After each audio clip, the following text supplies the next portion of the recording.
গ্রামীণ দারিদ্র্য কমানোর জন্য কৃষির উন্নয়ন এবং প্রবৃদ্ধি জরুরি। বিশ্ব খাদ্য দিবস উপলক্ষে এক আলোচনা সভায় কথা বলেছেন কৃষিমন্ত্রী মতিয়া চৌধুরী। তিনি বলেছেন যে যেখানে খাবারের অভাব রয়েছে, মানুষ 3 বেলা খেতে পারে না, সেখানে অর্থনৈতিক প্রবৃদ্ধি সমৃদ্ধি আশা করা যায় না। তবে কৃষি বিশেষজ্ঞরা বলছেন যে কৃষকদের ন্যায্য মূল্য নিশ্চিত এবং দুর্নীতি না কমলে গ্রামীণ দারিদ্র্য বিমোচন এবং সামাজিক সুরক্ষায় কৃষির ভূমিকা বাধাগ্রস্ত হবে। বিশ্বের প্রায় 100 কোটি মানুষ এখনো বাস করে দারিদ্র্য সীমার নিচে। জাতিসংঘের কৃষি ও খাদ্য সংস্থার গবেষণা প্রতিবেদন আরও বলছে, বাংলাদেশ সহ বিভিন্ন দেশের এই জনগোষ্ঠীর বড় একটি অংশ বাস করে গ্রামে। এই দারিদ্র্য দূর করতে সামাজিক সুরক্ষা নিশ্চিত করতে হবে গ্রামীণ অঞ্চলে।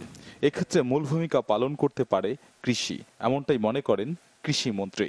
একটি সমাজে সেই অস্থিরতা থাকবে না, সমাজে বিশৃঙ্খলা থাকবে না, সমাজে কর্মসংস্থান হবে এবং সমাজে সবাই তার সেই পেট ভরে খেতে পাবে এবং একটা নিশ্চিত জীবনযাপন করবে।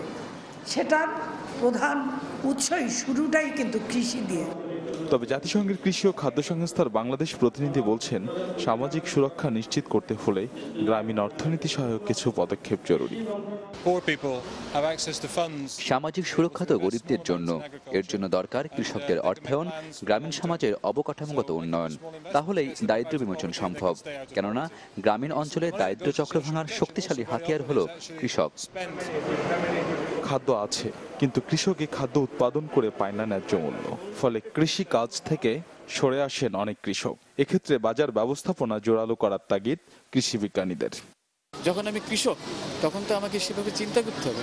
কিছু ক্ষেত্রে যদি সে ব্যত্যয় ঘটে, সেখানে হয়তো আমাদের গ্রামের যে সমস্ত বাজার ব্যবস্থাপনা আছে, সেখান থেকে শুরু করে শহরের বাজার পর্যন্ত, মানে ফার্মগেট থেকে শুরু করে ভোক্তা পর্যন্ত আমাদের এই বিষয়ে হয়তো বাজার পদ্ধতির একটা পরিবর্তন আমরা আশা করতে পারি। আর কৃষক সুরক্ষায় সরকারকে কিছু সুপারিশও তুলে ধরেন কৃষি অর্থনীতির এই অধ্যাপক। দুর্নীতির কারণে দারিদ্র্য সৃষ্টি হয়, তো আমাদের দুর্নীতিকেও এখানে অন্তর্ভুক্ত হবে। কৃষি বিমাটা চালু করা দরকার কৃষকদেরকে জলবায়ুর অভিঘাত থেকে রক্ষা করার জন্য। কৃষকদের যে সমস্যা, সেটা দ্রুত সমাধানের জন্য কৃষি আদালত প্রতিষ্ঠা করা দরকার। ফয়জুল সিদ্দিকী, চ্যানেল 24, ঢাকা।